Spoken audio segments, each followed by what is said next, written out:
So hello everyone, welcome to my channel, and as usual here's another video. And in today's video I want us to talk on the frequent asked questions, that is most asked questions from the comment section, from the Facebook page, and from some inbox. So that's what I want us to talk about. So if you get a question that affects you, you can still learn from it. So without much ado, keep subscribing, keep following on the Facebook page, and keep dropping your questions. So let's start our video right now.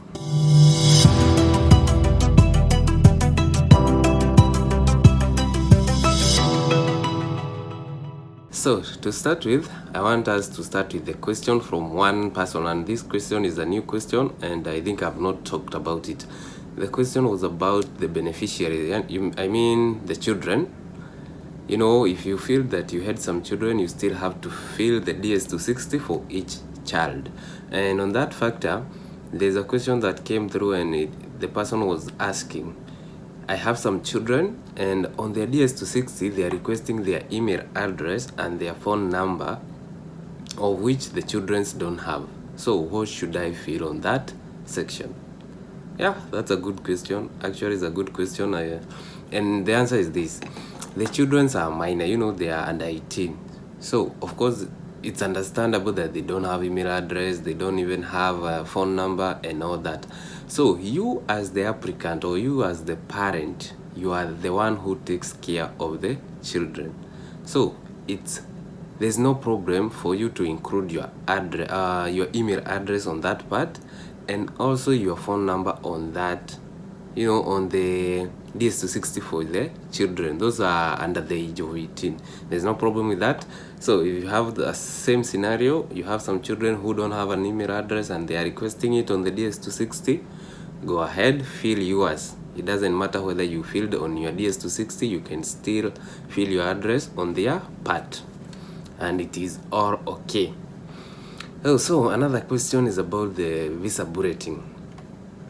Many people are asking how to read the visa bulletin, how do I understand my case number, when do I know where I will get the interview.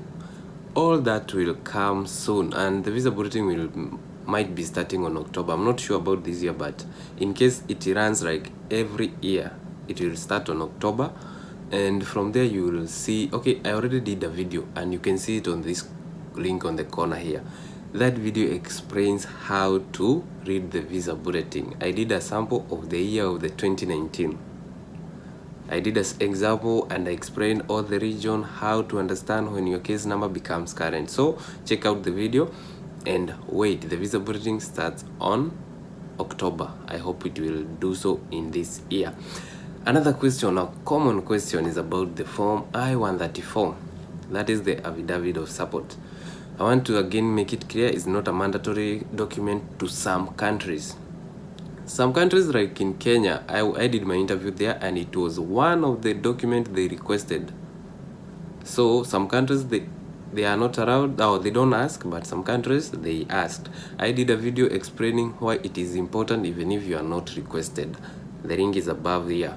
So on that case, there are people who are asking, like, okay, they're asking about the affidavit or the public charge, and they're asking like the rough amount, you know, about the asset, the amount of money in the bank and all that issue. They're asking like how much, like the rough figure you can provide through the bank statement to the consular, and he can understand that you're not likely to end up in the public charge. The rough figure, you know, it depends with countries, but the rough figure for per head is around 10,000 US dollars. So you can convert that to your country. And it depends, you know, the consular is the one just to make a decision. Comparing what you submitted on the DS5540 for the public charge, he will look all the factors. I made a video on that, the factors that he's gonna check through. He's the one to check, and if you claim you have money in the bank and you are claiming that you won't end up with the public charge due to the money you have in the bank, then at least per head, maybe have around 10,000 US dollars. So in case you have some families or children and all that, so per head you can count. If one is 10,000, count for your family, or if you have. The other one is when to submit the DS260. Oh my God, this question is everywhere. Everyone is asking, oh, when is the exact. There's no exact time for that. Anytime you have all the information, fill it. And once you are through with everything, counter check and make sure there's no mistake. Anything that you are not sure, go ahead and ask question. There's no problem with asking question. Make sure that before you sign and submit, you are sure what you did.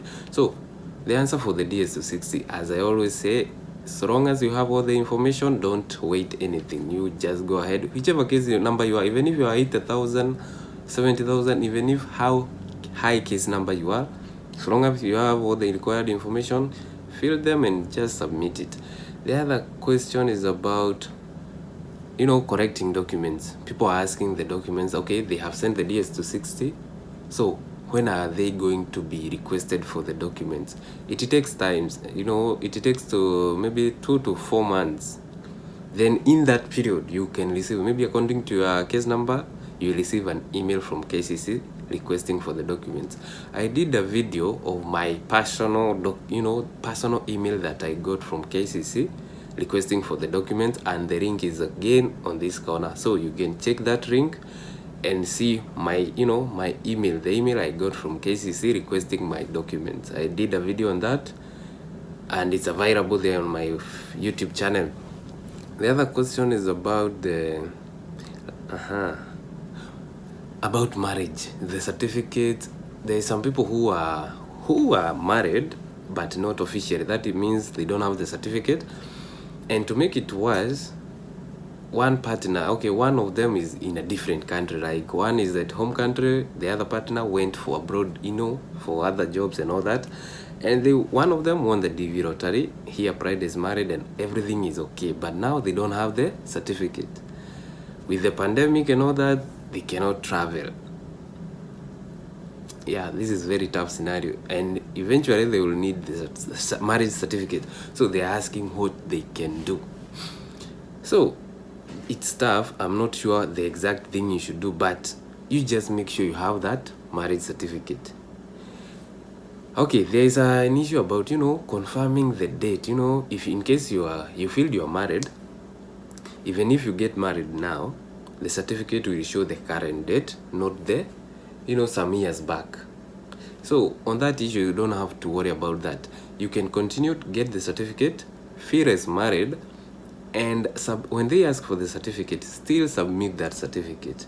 On the interview, in case they ask you why the date are not rhyming or they are not the same, you can explain that you did a customary marriage or a traditional marriage which did not involve a certificate, but later on you decided to officiate or make it like the official way and have the certificate. They understand that, especially in the region like Africa, the customary marriages are many and a lot, and they always understand that, so you don't have to worry. But in case you are abroad countries and you far from your partner, I don't know, okay, it's up to you. Make sure on how you can get the marriage certificate and all that.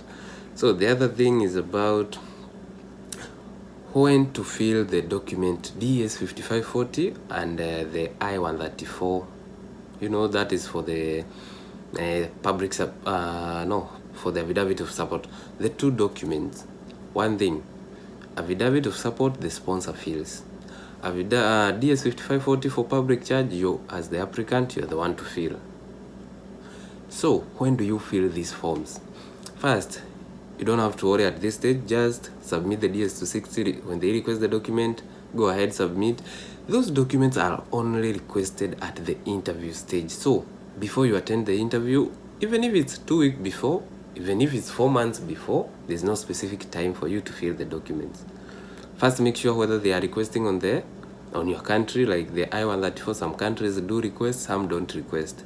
But the DS5540, every embassy is compulsory. So for DS5540, you can fill it anytime you want. But make sure by the time you are attending your interview, it's ready with you, well filled and signed. So there's no specific time for that, but before the interview date, make sure you have it. The other one is about to submit documents. I have talked about that. And the other one, another thing, now this is a wake-up call for those maybe who never won. Or even if you won but your case number is very high and you are doubting, please prepare your documents again. For those who never applied or those who applied without passport, I have had some scenarios, people saying that they applied without passport. I really don't understand how you applied without passport and you won. I don't know what you filled on the application stage about the passport. I don't know, I don't understand about that. But some people are telling me, I applied without passport, I filled just some numbers on the passport section, so what can I do now? You see, they didn't have the passport. They just filled a figure and they were selected. And now they are like, what will I do about the passport? I don't know. For that one, I don't want to respond to that. But this is a wake-up call time. DV 2022, DV 2022 program is coming on October again. Please, this is the time to correct the documents. Even if you won or you never won, please have the certificate, the passport. For those who never won, please, now this is the right time to apply for the passport for you yourself, for your family members if you have, for the children and all that. Have faith you'll win and prepare yourself. This is the time to apply for the passport. So it's a wake-up call for those who never won or people who are planning to participate in the DV 2022. This is the right time to apply for the passport. Make sure by the time October is coming, you already have the passport. Go ahead, correct the school documents you need. Everything you need. I already explained the whole process from application stage way through to the interview. All those documents you might need, this is the time to correct them, especially the passport. Last year many people were out of the application because they never got passport. And again, due to this pandemic and all this, again many people will miss it again because they don't have the passport. This is the time. Go ahead, grab your passport, make an application before October comes, because DV 2022 is coming again and you are there again to make an application. So guys, those are the frequent questions, and most of them are about the document and the DS260, and I hope you people are filling them and submitting them. And again, if you make a mistake, you don't have to worry. You can send an email to KCC, just request them to unlock your DS260, then make a correction, then send it back. And about the mistake errors on the application stage, we agreed on the DS260, that's where you make all the corrections about spelling, dates and all that. Make it on the DS260. So make sure that the DS260 form is completely correct. And with that being said, guys, thank you for subscribing. I want to get that 1,000 viewers, subscribers, so that I can be able to go live on YouTube. And when you are live on YouTube, you can answer questions as much as possible. You are live, someone just comment, you get the question and reply on point. So that's why I keep telling you subscribe, because I want to get that 1,000 subscribers so that I can be going live on YouTube. So without much ado, guys, you can visit us on our Facebook page at 2021 DV Lottery Updates. I've really found a lot of questions on the inbox session, and I'm trying my level best to handle them. So thank you for subscribing and thank you for watching this video, and keep dropping those questions. We make videos out of those questions you bring out. So thank you for watching and see you in our next video.